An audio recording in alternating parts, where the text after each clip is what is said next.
अस्सलाम वालेकुम व्यूअर्स। जमीन के रिकॉर्ड में बार बार एक लफ्ज आता है खेवट। ये खेवट होता क्या है? सादा अल्फाज में खेवट को मालिकान का खाता यानी अकाउंट नंबर समझा जा सकता है।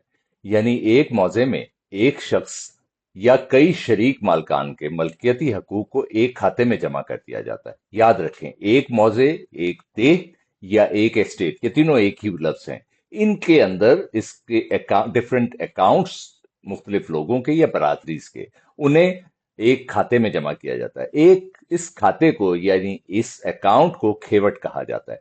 एक अहम बात है कि खेवट लाजमन एक खसरे के बराबर नहीं होता। एक खेवट में कई खसरे भी हो सकते हैं।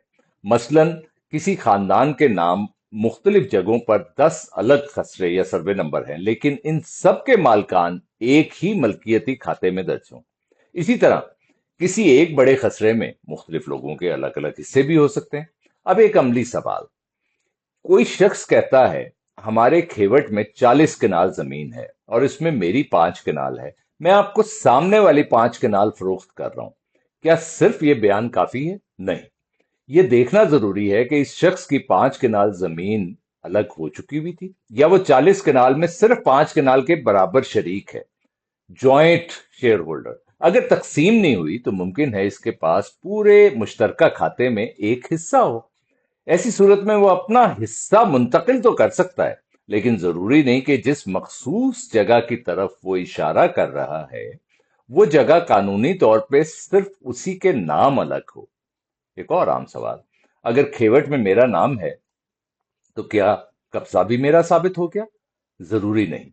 खेवट बुनियादी तौर पे मलकियती खाता है। जमीन किसके जेरे काश्त है, कौन इस पर काबिज है और कौन उसे प्रैक्टिकली यूज कर रहा है, इन सवालों के लिए दूसरे रिकॉर्ड भी देखने पड़ते हैं। इसके लिए इसलिए खेवट देखते वक्त सिर्फ नाम ना पढ़ें, ये भी देखें कुल जमीन कितनी है, कुल मालकान कितने हैं, हर मालिक का हिस्सा कितना है और क्या मुश्तरका जमीन की बाकायदा तकसीम हो चुकी है। खेवट में 5 किनाल का हिस्सा और मौके पे अलग 5 किनाल, दोनों को एक समझ लेते वक्त जमीन खरीदने में बड़ी गलती हो सकती है। इसका ध्यान रखिए। शुक्रिया।